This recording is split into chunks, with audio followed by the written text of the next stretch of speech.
Sub জেলে যেভাবে রাখা হয়েছে সেই সেনা কর্মকর্তাদের।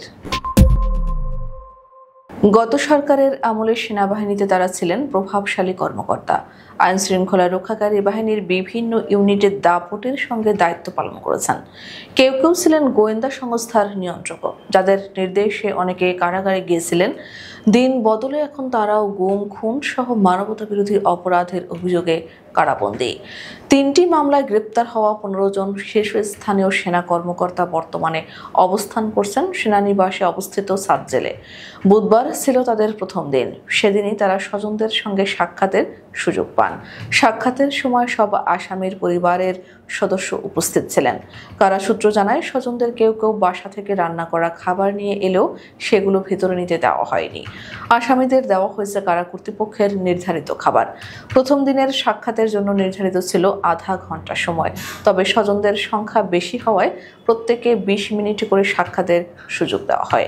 এ সময় উপস্থিত ছিলেন 2 জন এআইজি ও 3 জন ডেপুটি জেলার সহ জ্যেষ্ঠ কারা কর্মকর্তা।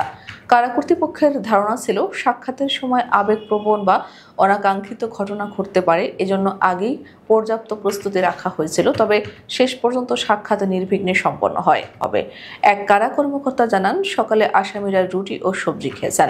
দুপুরে ছিল ভাত, ডাল, সবজি এবং পছন্দ অনুযায়ী মাছ বা মাংস। রাতের মেনু ছিল দুপুরের মতোই, কারো পছন্দ অনুযায়ী মাছ বা মাংস দেওয়া হয়েছে। সূত্র জানায়, সাব জেলে তাদের সময় কাটছে বেশ শান্ত পরিবেশে। বেশিরভাগ সময় তারা শুয়ে বসে বা বই পত্রিকা পড়ে সময় কাটাচ্ছেন। কেউ কেউ টেলিভিশন দেখছেন ও নামাজ কালাম পড়ছেন। তাদের সহায়তায় কয়েকজন সেবকও নিয়োজিত আছেন। গ্রেপ্তার সেনা কর্মকর্তাদের আদালতে হাজির করার জন্য প্রসিকিউশন পক্ষ সেনাবাহিনীর কাছে গাড়ি চেয়েছিল, তবে বিতর্কের আশঙ্কায় সেনাবাহিনী তা দিতে অস্বীকৃতি জানায়। পরে কারা কর্তৃপক্ষ একটি শীতাতপ নিয়ন্ত্রিত আধুনিক সবুজ প্রিজন ভ্যান প্রস্তুত রাখে এবং সেই গাড়িতেই তাদের আদালতে আনা নেওয়া করা হয়। প্রত্যেক সেনা কর্মকর্তাকে সাব জেলে পৃথক কক্ষে রাখা হয়েছে। সেখানে মোট 16টি কক্ষ রয়েছে, তবে নতুন আসামি এলে এক কক্ষে 2 থেকে 3 জন করে রাখা হতে পারে।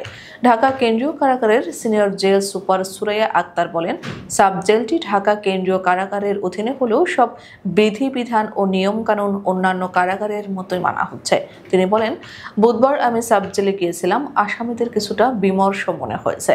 তারা কি করবে বুঝে উঠতে পারছে না, তবে কেউ অস্বাভাবিক আচরণ করেনি। আমি তাদের বলেছি, সাব জেলে থাকা অবস্থায় অবশ্যই কারাবিধি মেনে চলতে হবে।